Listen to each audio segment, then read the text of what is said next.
समाचार साथे भारते अंतरिक्षमां फरी एकवार इतिहास रच्यो छे। इसरो इमेजिंग सेटेलाइट अन्वेषाનું સફળ લોન્ચિંગ કરવામાં આવ્યું છે।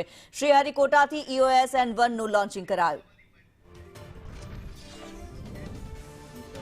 ત્યારે હાલ જે મહત્વપૂર્ણ સમાચાર પ્રાપ્ત થઈ રહ્યા છે, ઇસરો દ્વારા જે લોન્ચ કરાયેલું અન્વેષા જે સેટેલાઇટ છે તેને દિશામાંથી આ રોકેટ ભટક્યું હોવાનું અત્યારે સામે આવી રહ્યું છે। અત્યારે હાલ જે માહિતી પ્રાપ્ત થઈ રહી છે, અન્વેષાનું સફળ લોન્ચિંગ તો કરવામાં આવ્યું છે, પરંતુ આ રોકેટ જે છે તે પોતાની દિશાથી ભટક્યું હોવાના સમાચાર અત્યારે પ્રાપ્ત થઈ રહ્યા છે। સ્ટેજ 3 માંથી રોકેટ નિર્ધારિત દિશામાંથી ભટક્યું હોવાનું સામે આવી રહ્યું છે। ઇસરો દ્વારા લોન્ચ કરાયું છે રોકેટ અને રોકેટ દિશામાંથી ભટક્યું હોવાનું સામે આવી રહ્યું છે। ખૂબ જ મહત્વપૂર્ણ સમાચાર અત્યારે પ્રાપ્ત થઈ રહ્યા છે। ઇસરો દ્વારા જે લોન્ચ કરવામાં આવ્યું છે રોકેટ દિશામાંથી ભટકી ચૂક્યું છે।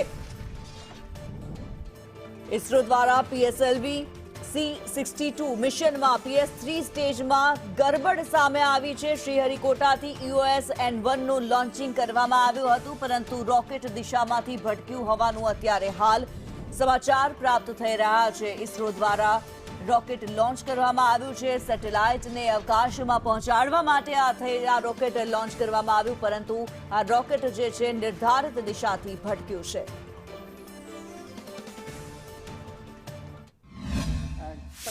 There is a deviation observed in the flight path. We are analyzing the data and we shall come back at the earliest. Thank you. શ્રીહરિકોટાથી EOS N1 નું લોન્ચિંગ કરવામાં આવ્યું હતું, પરંતુ રોકેટ દિશાથી ભટકી ચૂક્યું હોવાનું અત્યારે સામે આવી રહ્યું છે। મહત્વપૂર્ણ સમાચાર અત્યારે પ્રાપ્ત થઈ રહ્યા છે। PSLV C-62 મિશનમાં ગરબડ થઈ હોવાનું સામે આવ્યું છે। ઇસરો દ્વારા લોન્ચ કરાયેલું જે રોકેટ છે, આ રોકેટ પોતાની જે નિર્ધારિત દિશા હતી તેનાથી ભટક્યું હોવાનું સામે આવ્યું।